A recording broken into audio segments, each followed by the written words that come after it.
Hey, everybody. Welcome back to the TEConnect podcast. I'm John Martin. And I'm Dean Reverman. Dean, you were in sales once, right? Yep, I was, long ago. Long ago, yeah. Same here. Actually, it's not as long ago as I would have liked. Yeah. But did you feel like you were very good at diving into your accounts? Were you diving into accounts? Yes, I thought that was really, really important. Good. Yes, the farming, right? The farming of accounts and stuff like that. Yeah. Farming, deep selling, penetration, digging in. I don't know what you want to call it, but that's going to be our topic today. Yep, really important. We have Luke Wilwerding with us from ELO. He's going to talk to us a little bit about that idea of deeper selling, penetrating accounts, digging in a little bit beyond just the surface and the basics. I love this topic because it is timely right now. Exactly, especially as you're planning out a new year potentially and getting ready to figure out what your account strategy is going to look like. So 100%. All that in our usual value to the VAR and TEConnect with us. It is time for us to plug in and get connected. Welcome to the TEConnect podcast. It's time to get connected.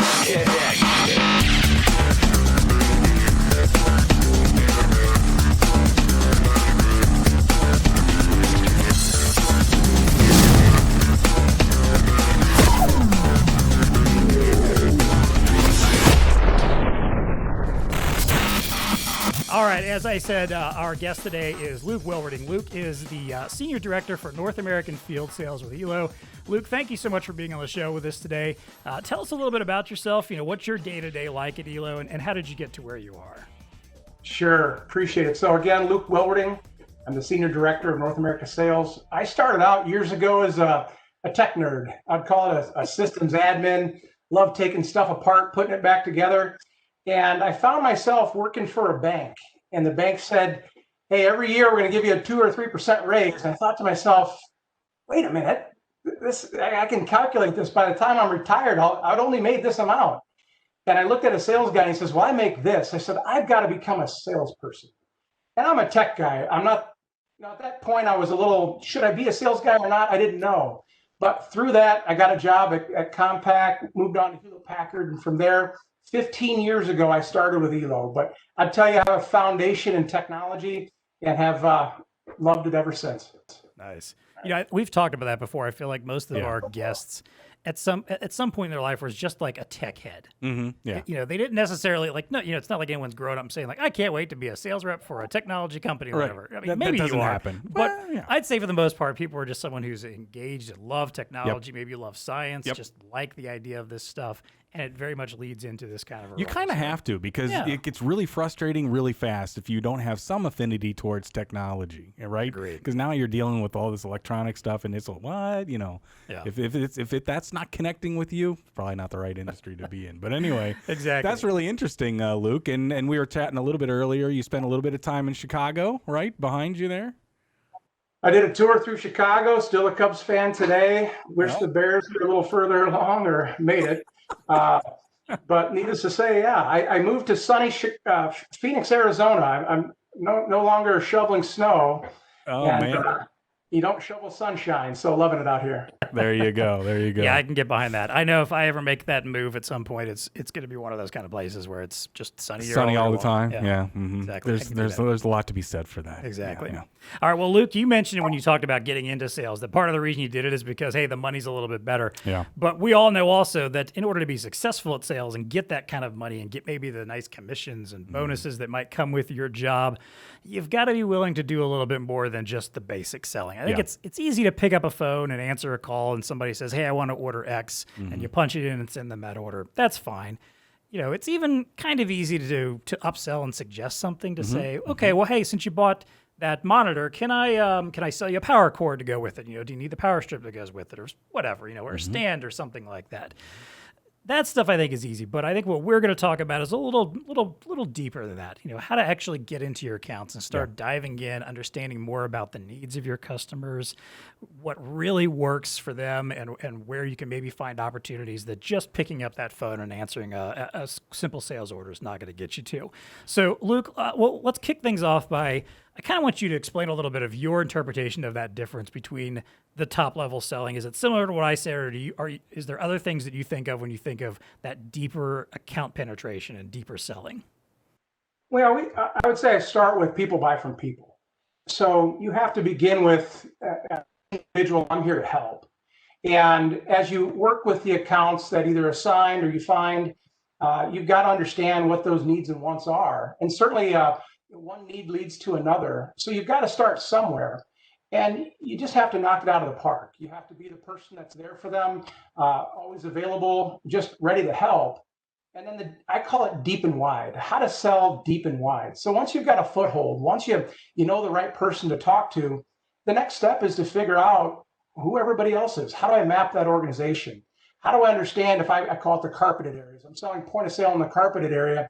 Well, let's think through self-order, self-checkout, price checkers. What are all the applications in that carpeted area? But then I got to think, though, there's a warehouse area. So what am I doing behind that? And who's responsible? Who's doing marketing? Who's doing brand messaging? How does that start to relate to technology and an environment? But that gets into this deep and wide. And I feel we can talk through Miller Hyman. There's lots of different techniques that are out there. But all in all, it's really just about knowing your customer and listening. And that's a big fact that I think some people miss on. It's just listening to their customer and helping to navigate, because every new area that you can bring into your organization, your reseller environment, most people in tech don't talk to the marketing folks, but the marketing teams oftentimes have a need to get their brand inside of a store. Don't let the agencies go sell that. And if you are an agency, God bless you. But everybody should be out talking to these different groups and trying to figure out how to add value across the board. Because oftentimes it's the same product. It just might be used in a different way. So I want to stop there. No, that's really good stuff, actually. And if I could parlay on some of the things that you were just talking about there, Luke, because I'm with you when you talk about, old school selling and some of the, traditional ways of doing it. And of course, I kind of came up and cut my teeth in selling, and it was all about trying to get to the decision maker. And it was this idea that it was one individual. If you can just get that one person to say, yes, you're in and stuff like that. But Luke, talk to us a little bit, because I love where you're going with this deep and wide. I could not agree more.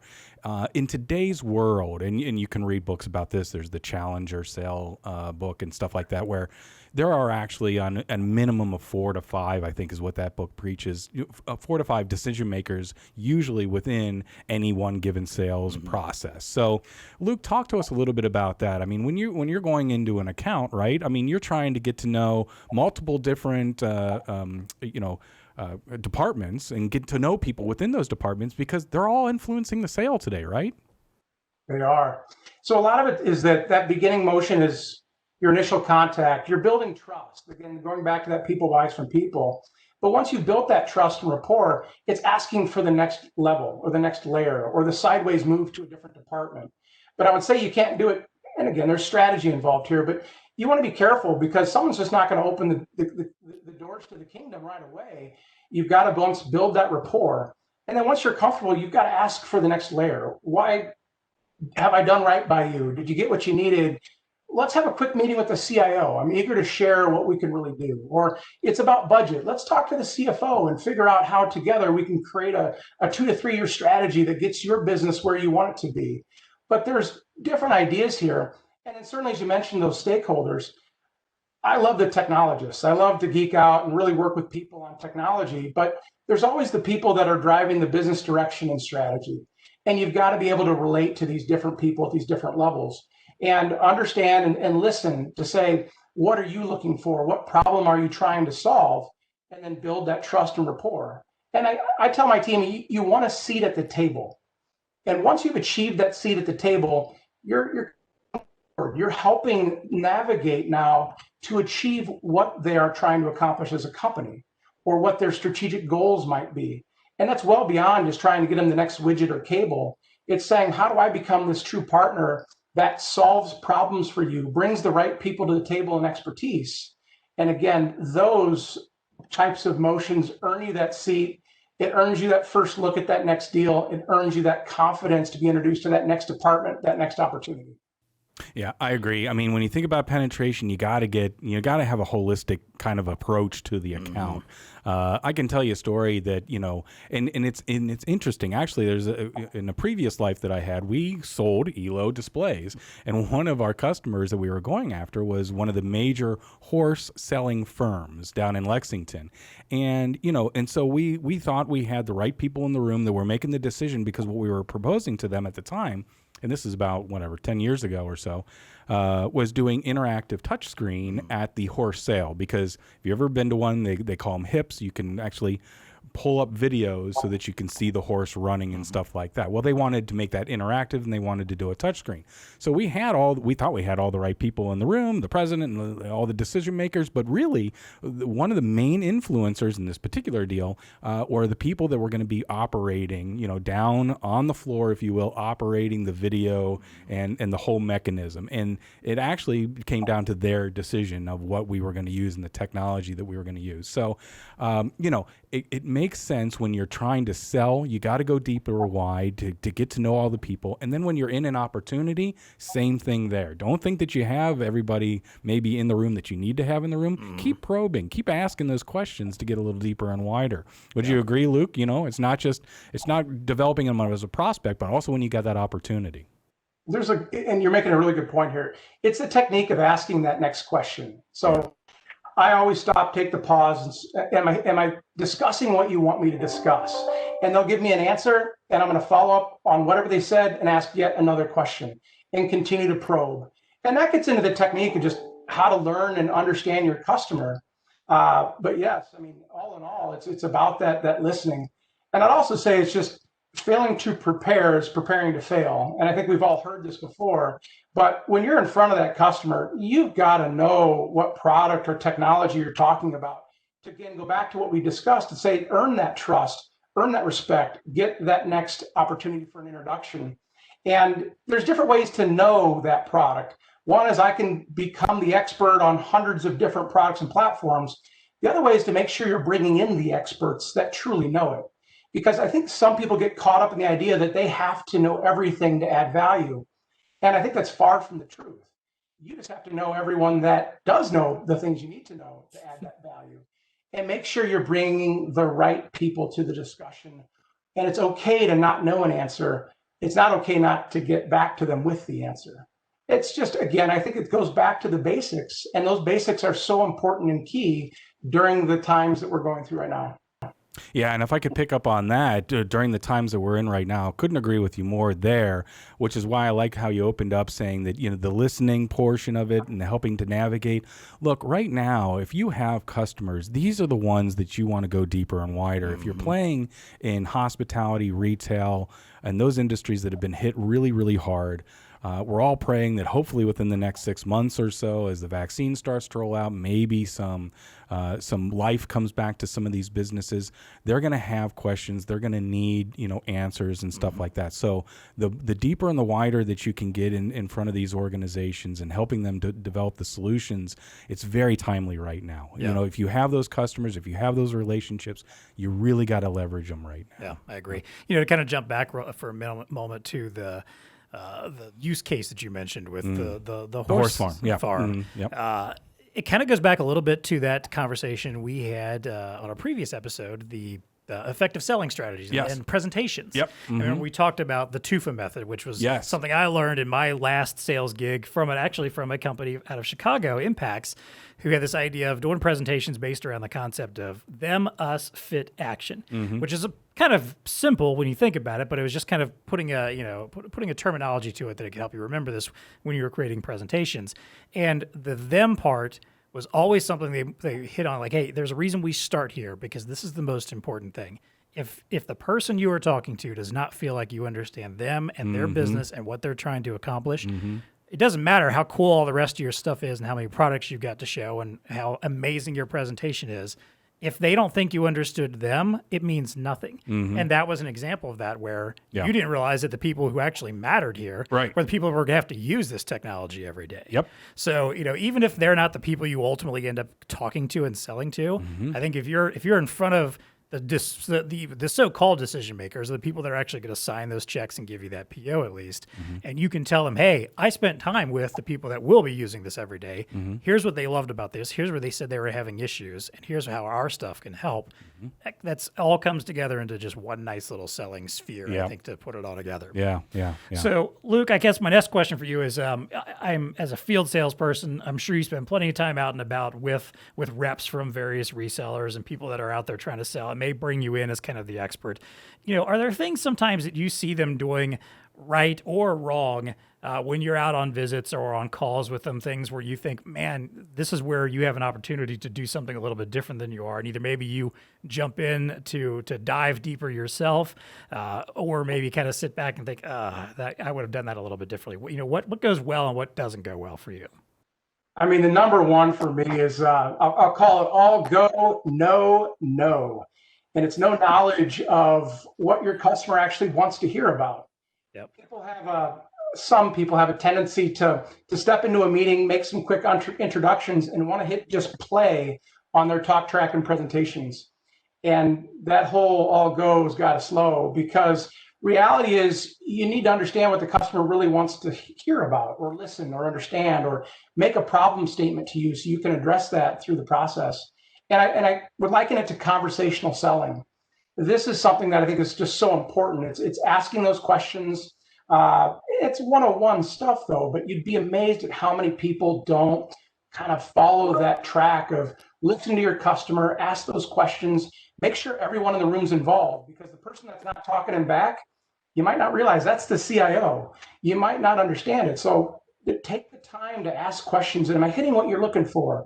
And then ask that next question. But and storytelling is another thing that customers to relate to what other customers are relating to, let's say, or industry knowledge. We know from NRF this week that convenience was a big piece there. So bring some of that knowledge to those meetings and share those stories or other use cases. But people get so entrenched in their product and specs. That's just it's a non-starter unless your customer's really asking for it, saying, I need you to double click down on this piece of technology and really help me share and understand it. That's an ask. You fulfill that. But reality, they're just trying to get a better feel. They want to know, is that third eye in your head going to stay there all the time, or does it go away after a while? Is this someone I really want to work with? Because people buy from people. But I guess to answer that question, it's just hit the pause. Make sure you're relating to your customer, explaining what they want to learn about, and answering those questions. And then furthermore, and this again is the basic, so many people don't ask for the business. Did I explain to you what you wanted to hear about today? Did I knock it out of the park? How would you rate me today? Or am I someone you would want to work with more? I got 1,000 of these guys, but reality is you've got to ask for that business. You really, truly do have to close and then ask permission to the next step. What is that next step? Because if you don't know what it is, your customer might not know either. So give them the option. Is the next step for this me sending in a sample? Would you like me to bring the manufacturer in? Did I answer all your questions? Do you want to buy this today? But those, again, it comes back to the basics. And we're doing all these basics virtually, which means that many times they're much more important to make sure you're kind of following likely what you prepared for that meeting ahead of time. Yeah. And let's maybe dive a little deeper there, because we've talked a little bit about how selling has had to have changed here over the last year with this pandemic. I mean, it's just not. I totally agree with you, Luke. People buy from people, and a year ago, selling was much more interpersonal than it is today. Are there some learnings, and I know I'm hitting you with a little bit of a curveball here, but are there any learnings that you've come across over this last year about, how do you do this in an online environment? Have you had to tweak your techniques and how you approach an opportunity and or a new prospect just because everything's now online and via this video stuff that we're doing here today? So any tips that you're willing to divulge here, or learnings?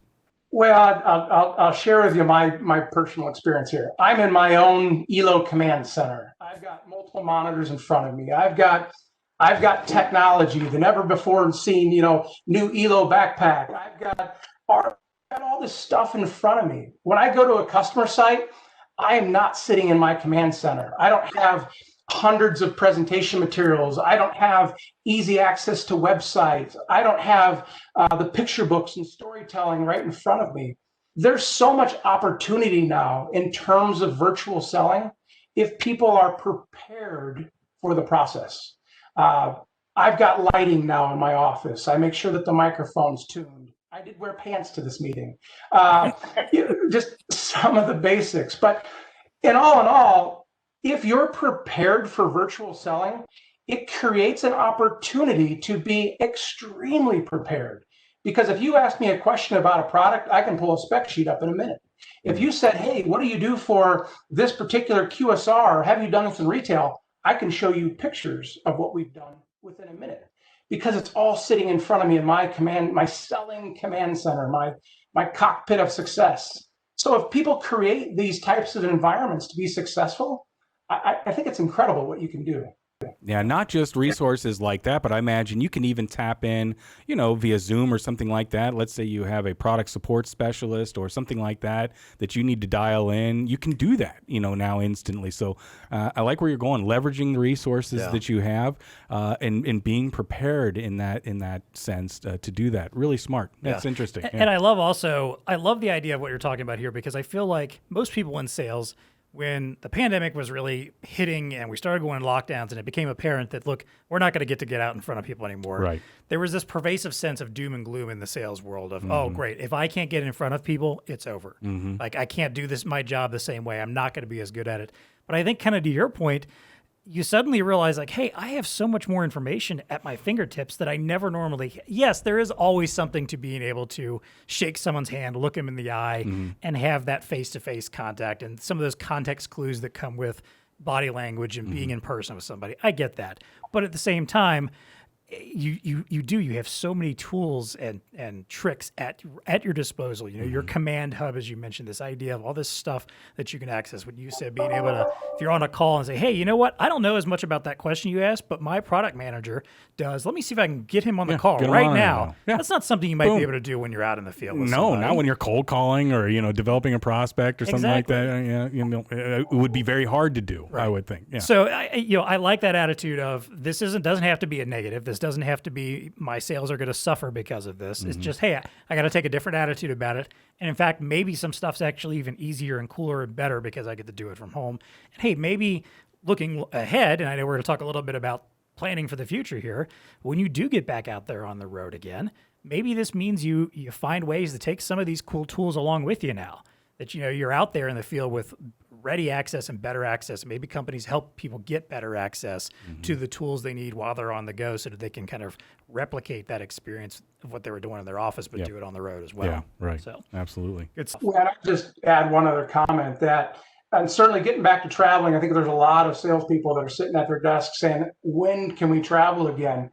But I also believe that virtual and the idea that our cameras are on, that we're talking, we're building this rapport, this relationship is going to continue. Because imagine now I can go meet someone one week, but I can still be on the phone looking at them 2 days later, and it's not weird anymore. It's not unusual. It's, hey guys, we're kind of cameras on nowadays. And I've been on meetings with huge organizations, and there's 15, 20 people across their entire company with all their cameras on. So I think this is an opportunity to really continue to change the way we sell and can add that additional value through every conversation, because I can bring this operation and communication for the long term, let's say. Yeah. It's so important you mentioned that about the camera thing too, because I think on one of our earliest podcasts, I think when we had Cordy maybe in with us and we were talking a little about marketing and dealing with the digital world that we were suddenly has kind of encroached upon us more than usual. And this idea came up of, hey, when you were in the office back in the day and you were on a conference call that could include video, did you ever actually turn your video on? No. Most people didn't.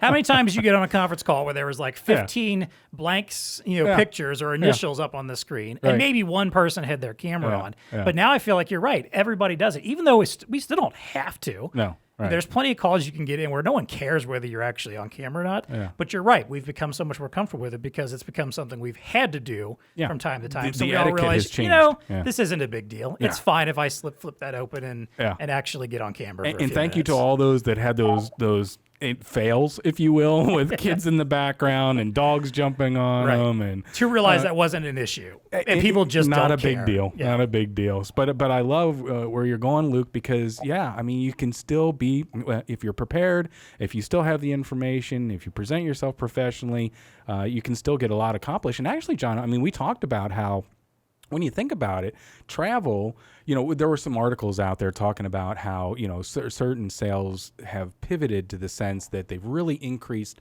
the amount of prospecting that they're trying to do. And the reason why is because obviously travel, while it's good, and yes, there's good to the face-to-face and the handshaking and stuff like that, let's face it, it takes time though. That takes, whereas a non-traveling sales individual can really 10x, whatever the multiplier is, getting in front of people in a virtual environment. Whereas, imagine that 4 hours on a plane you might spend exactly, a day, that you could spend instead actually making some phone calls or having some meetings online. Right. Whereas, the meeting you can still have, that hour you can still have in a virtual environment, but now you've just freed up 15 other hours out of a 2-day that it may have taken you to travel back and forth to go after additional prospects or go a little bit deeper, as we're talking about here today, penetrate some accounts a little bit more with the time that you have. So there's some advantages you can take care of. Definitely. Yeah. So productivity is a big one.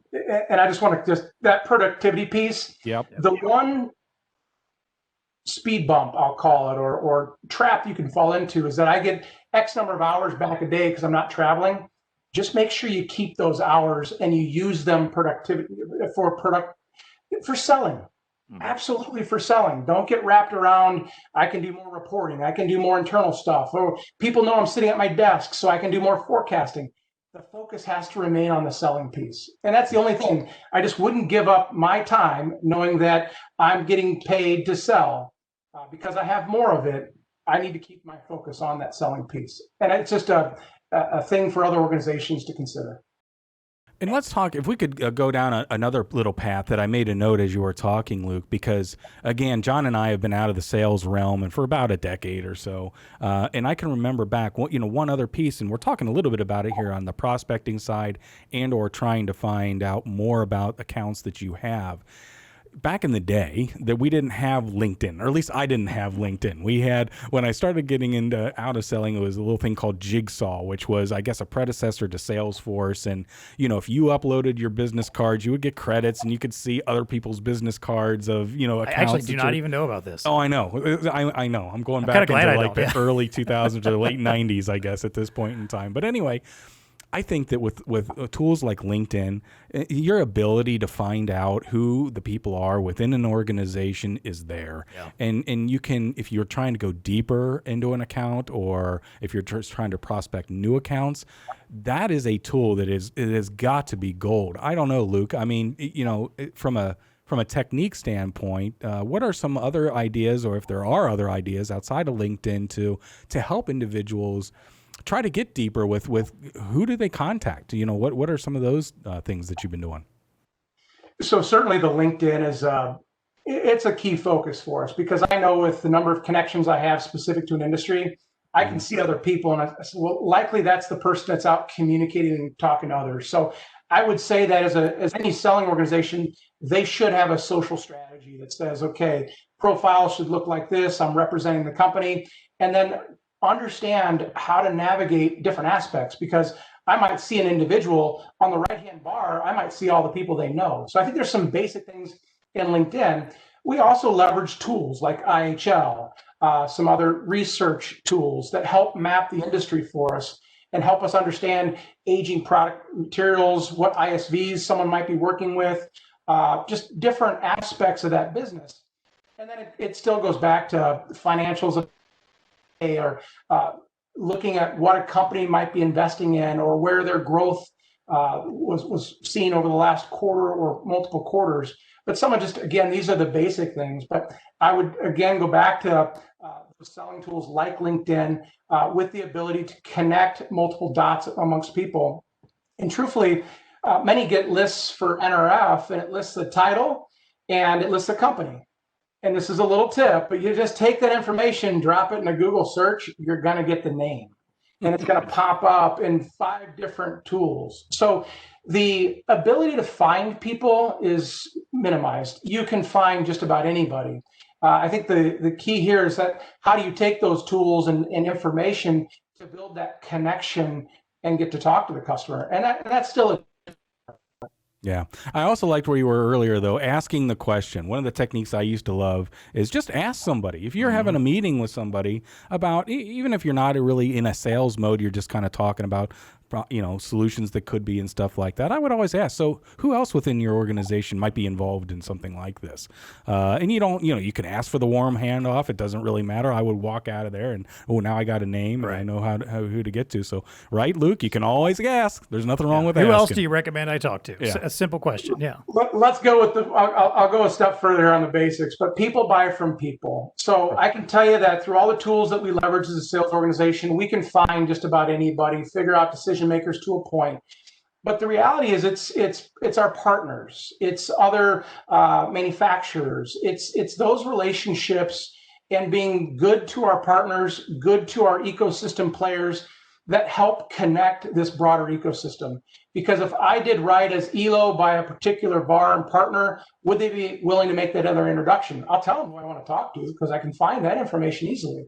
And then the flip side, VAR should be asking us manufacturers to say, hey, who else do you know? How else can we walk into these different accounts? But that type of activity, there's so much information and data out there now.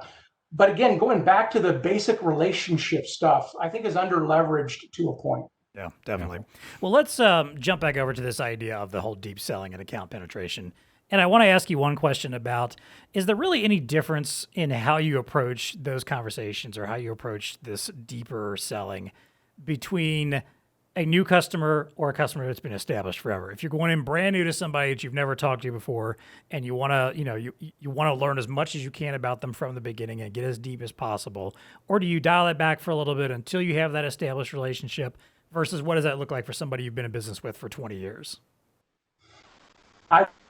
Again, these are my opinions, but my opinion is you've got to earn the trust of that new customer.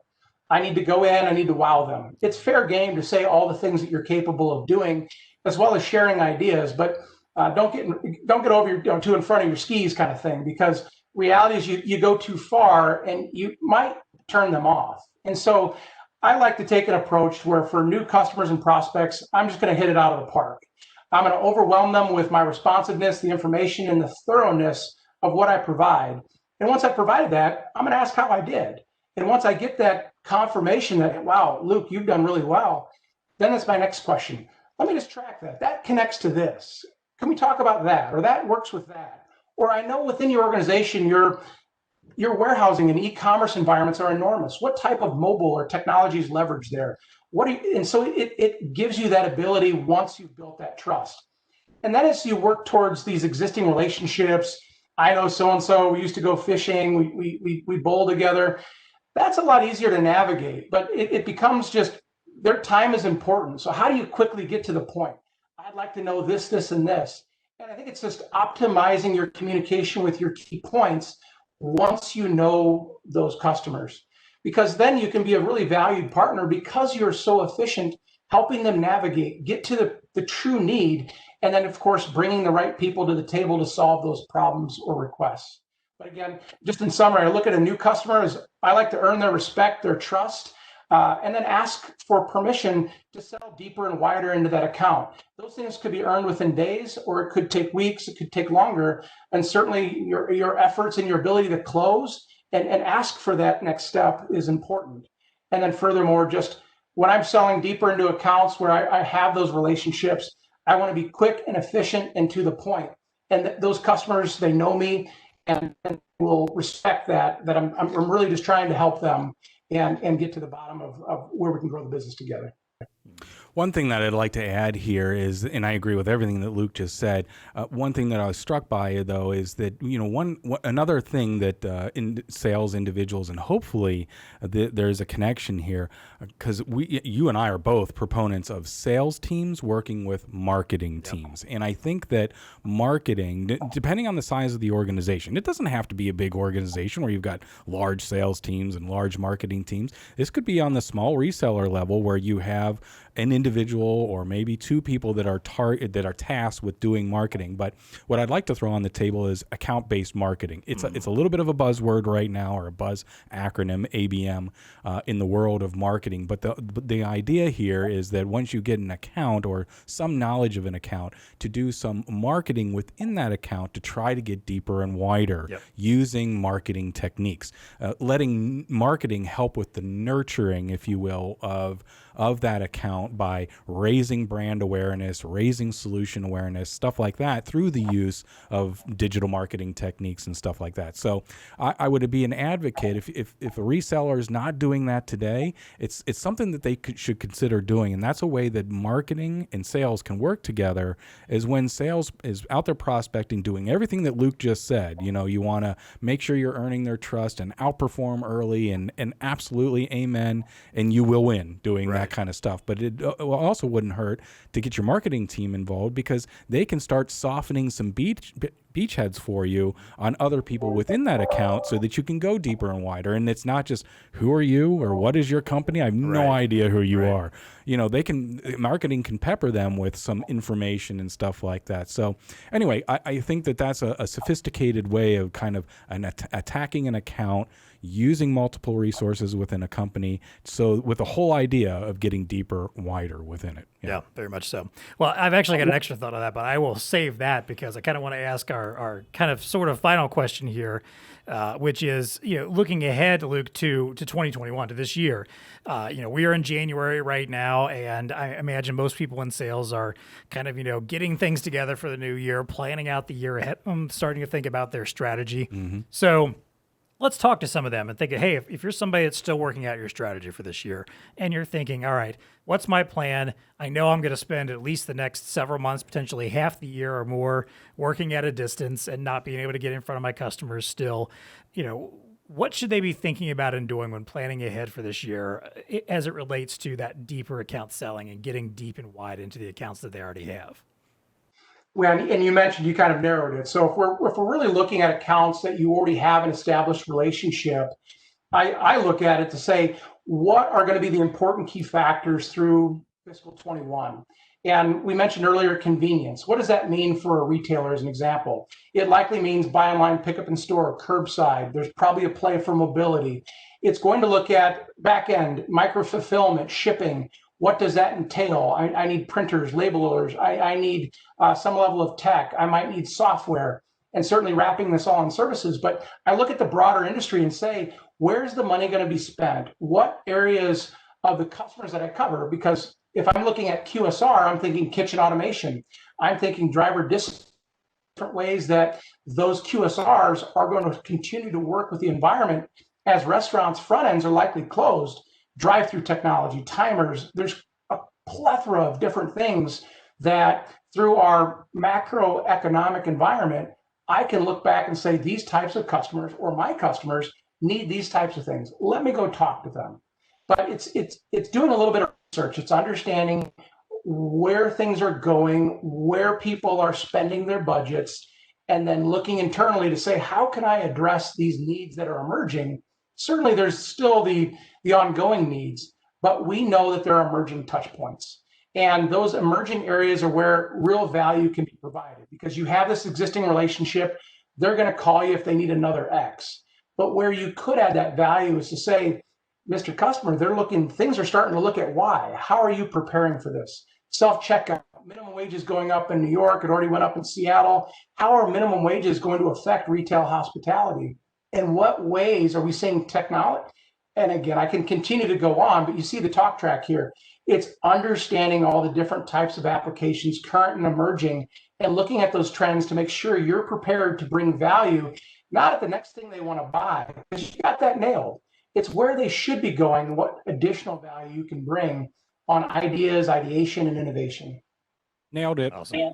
Consultative selling. Yeah. That's is what I would put some of that in the category of that. Yeah, really good point. Yeah. Well, and you hit on, and this kind of will tie a little bit back to what I was going to talk about with marketing, things that I actually kind of felt was important to me when I was in sales, because I would never say I was a great salesperson. There's a reason why I'm not in sales anymore, that I'm doing a podcast, because selling was never really my thing. But something I always enjoyed doing was sharing information and helping people, learn about new stuff. And I think you've kind of talked about it, this idea of like what you learn from NRF or what might be coming up in trade publications or stuff that's in the buzz in the news. There's so much value, I think, to being able to go to people that you're customers with or that are your customers and tell him, hey, I came across this cool story or article, or hey, did you hear about what was happening with this? Is that something that concerns your business? And I think sometimes what some salespeople think, if I'm talking to my customer, it's got to be because I'm trying to sell them something. Like, it doesn't have to be. No, right. It could be because you just want to tell them about something you're hearing about and you're curious what their thoughts are. You're presenting yourself as this thought leader, as somebody who understands their business, who wants their insight and brings them some insight. I think that's the kind of stuff that creates that valuable relationship and connection where someone thinks of you as, this is someone who's an expert in this industry. And when, I have a question or I want to understand or learn a little bit more about what's going on with this, that's the person I'm going to think to go to first, because they were already talking to me about this a year ago. We've talked about this before. So then when you combine that with the marketing side of things, your marketing team is probably also those kind of people. They are probably a little bit ahead of the curve. They're looking forward. They're thinking about what's coming in the future. They're paying attention to trends. I'm always reading what's happening, even though I don't always know everything there is to know about all of our industries. I try to have some touch points here and there, some newsletters I'm subscribed to, and keep a little bit of, connection with what's going on out there. And your marketing team also is probably usually planning ahead for at least a quarter ahead, if not an entire year, of their plans for marketing and where they think they're going to want to attack and put out messages. And if you know what that is, leverage that as a salesperson. How amazing is that if at the same time your marketing team is putting out all this messaging around, like, let's say, what's happening in retail, what's happening in convenience, as you mentioned, a whole month all about stuff going on in convenience. At the same time, you're out there calling all your customers who might have received all that kind of marketing, paraphernalia and messages and newsletters and emails. And you're talking about that as well. You're just reinforcing this idea that as a company, we get convenience. We know it's important to you, and we want to talk to you about it. That's just a whole synergy you create. You've just enabled yourself as a salesperson, right? Where Luke started the whole thing off by saying, people buy from people. Couldn't agree more. As long as you're genuine about it, and that's, I'm out. I'm just going to give you this information because I'm really out for this for me. Right. If you're not that type of a person in developing the rapport, that's a good tip. Like, here's a cool case study about this. You want to buy this? Yeah, right. Like, if that's where your email ends, you're doing it wrong. If it's a case study, I thought you might want to read. And then 6 weeks later, when you're in a conversation about something else, hey, remember that case study I showed you? I'm like, by the way, we have a cool product that actually does that. Let me talk to you a little bit about it. It's two very different things. Yeah, I laugh about it, but there's people out there that I know. And I know it's in that bad represent or bad salesperson category where, here's a case study. Do you want 10 of these? Yeah. What? Do you want 10 of this thing you haven't even read about yet? So.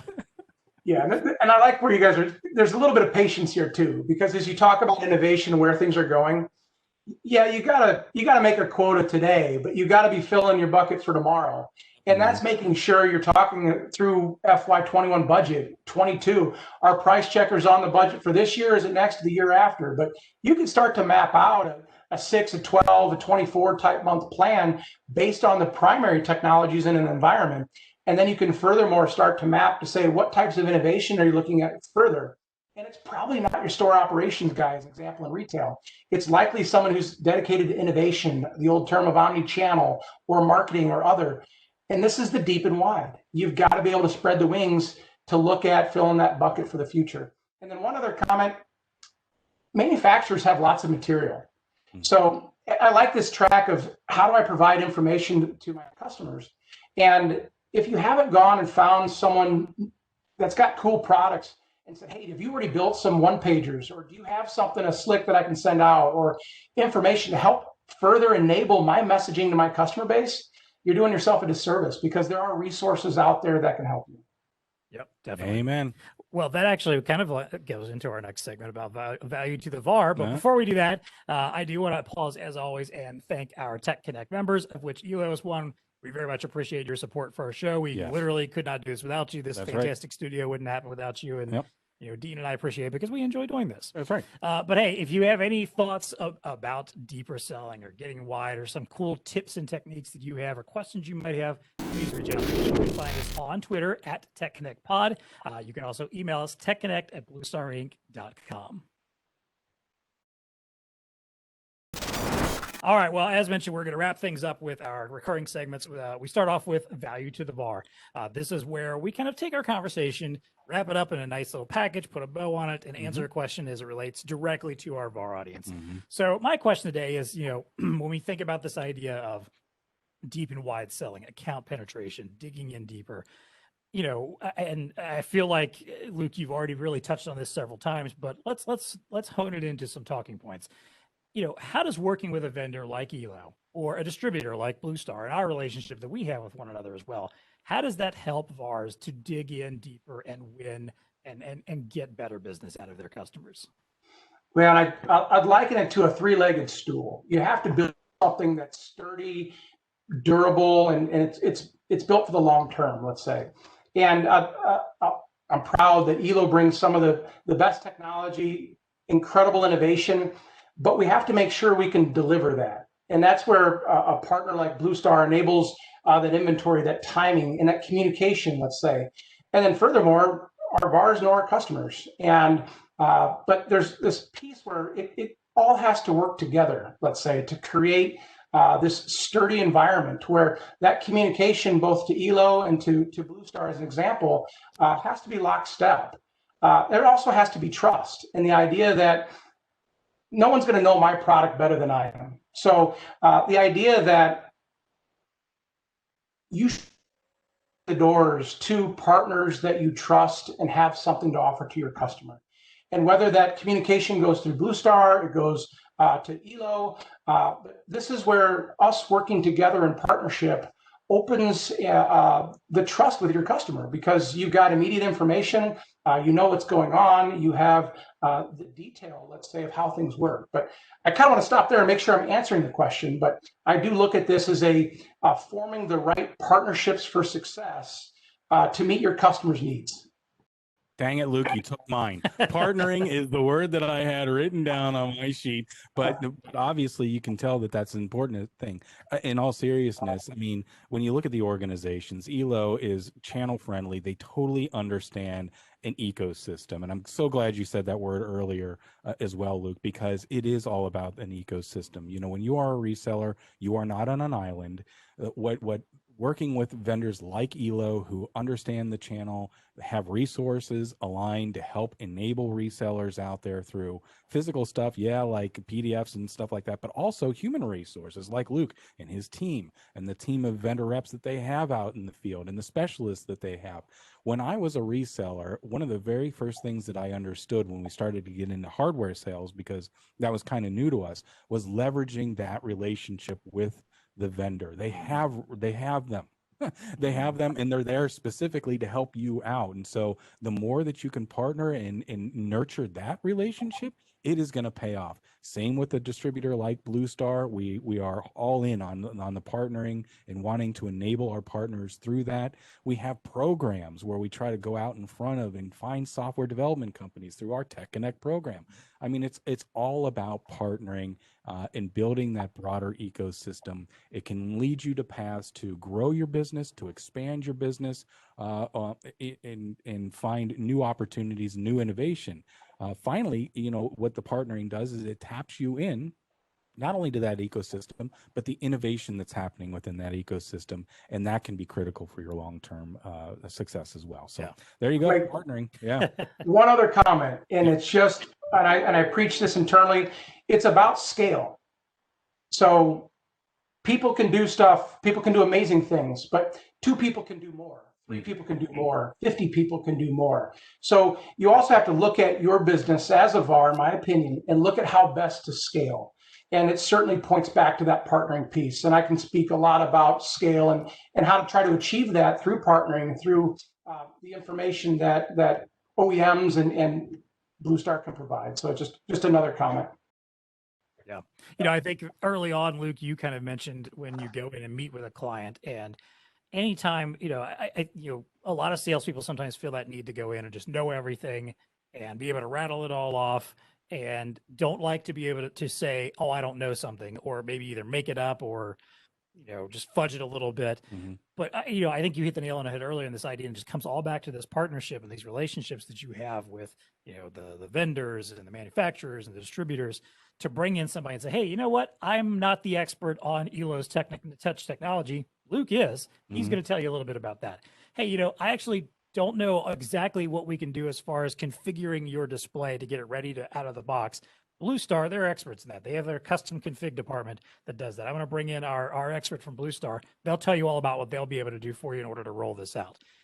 It's that huge message that you can give to somebody that tells them this is not just, you're not just, creating this relationship with this guy, even though it is the people sell to people, but it can be people sell to multiple or buy from multiple people kind of thing too. Like, hey, I'm buying from that guy because he knows that guy and that girl and those folks over there, and they're all amazing and they know their stuff, and they came in here and just knocked our socks off. Why wouldn't we buy from them at this point? Well, and I'm going to give you another example of why I think partnering is really important, and having an open mind when it comes to that. I fully understand that some resellers are like to box themselves in. They don't really want to talk too much about their innovation to other people, clearly not just competitors, but even some of their quote unquote partners, because they're afraid of letting the cat out of the bag. Oh, I'm doing this thing over here and I don't want other people to know.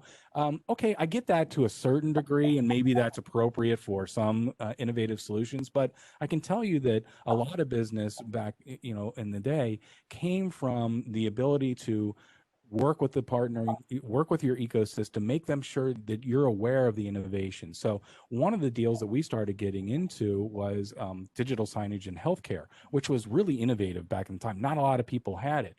So we were asked, because we were a provider of those solutions, to be a sounding board, not just a sounding board, but I guess a use case to other, folks, resellers that were nowhere near the area that we were operating in. But we were conveying with them, helping them grow, telling them about the solution that we were building, and you know what, all boats rise, because we got some content contracts out of it, stuff like that. So good things can come out of those things. Good things come when partnering happens. Yeah. Definitely. So, anyway, agreed. Yeah. Well, that's our value to the VAR for the day. We want to wrap up, as always, with our favorite segment of each week on the show. What's Tech Connecting with you? Yep. This is where we get a chance to talk about some piece of technology, innovation, science, just something cool and interesting that has caught our attention. Luke, I will start with you. What is Tech Connecting with you this week? All right. So I was doing some research on CES, and I'm geeking out on these robots. And they're not out yet. I gotta admit, if I can get a robot to do my dishes, pick up around the house, it will be incredible. I get lidar, I get how some of this stuff works, so I'm curious to see how it all play out. But the promise that we're really going to have a digital assistant physically helping us in our space, especially since we're sitting at home quite a bit, it's something to geek out about. And then I got one other one, and I got to make this plug here. Elo launched its new M50 mobile device. And so when I look at something that's rugged, durable, at a price point you just can't pass up, if you haven't looked at our new M50 product, please reach out, because we've packed so much technology into something that I think will provide some real value to the broader industry, because it connects all of our product platform. It really just cuts the cable and enables you to take the value of Elo anywhere. So that was my other one, but appreciate it. Yeah, resellers will be geeky on that, I guarantee you. That's right. And gosh darn it, if you didn't take another one of my you got the robots thing too? Robots, it's written right here in my notes. Robots. So before I go into my robots though, Luke, what were they presenting at the CES? Yeah, so you're saying we're getting close to the Jetsons, right? Where you got the little robotic assistant that would come over and pick up your clothes off the floor. Rosie? Yeah. Are we getting Rosie soon? Is that what we're doing? So Samsung released a new type of, I'll call it a Roomba, but it's a more capable one that truly maps a room and better understands some of the physical space, let's say. But they also had two different types of robots. One was more of an assistant with a fold-up screen that you could do video conferencing. It's your personal assistant to keep you on track with appointments. It's kind of that daily reminder that can do multiple reminding type things. I got you. The other one, though, was a big arm, and that arm could pour you a glass of wine, dishes. It can pick up around the house, and that got my mind spinning. Let's say that was where I was really geeking out. I'm with you. I was geeking out on that right about the beginning of the year when Boston Dynamics released their video of their robots dancing to "Do You Love Me?" Yeah.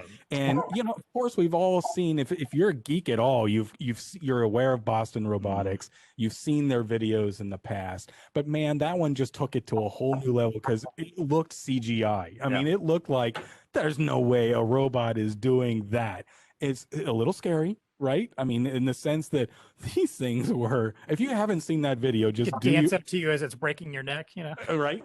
just Google Boston Dynamics. You always have that dark side. I know. I watch too much science fiction. And you're like from Terminator 2 on. You've been jaded on robotics. But just Google that. Do you love me? I'd be the first person to probably have one. Actually, my wife is always clamoring for the robot maid. She's like, when there's robot maids, we're going to have one. We're having one. And, and I like to tell her, like, you already have a husband who does all the cooking for you practically, doesn't mind cleaning. Like, we're halfway there. You're replaceable. I mean, I guess you can't, you have to plug me in to charge me up at night, like I'm a lot less expensive, but whatever.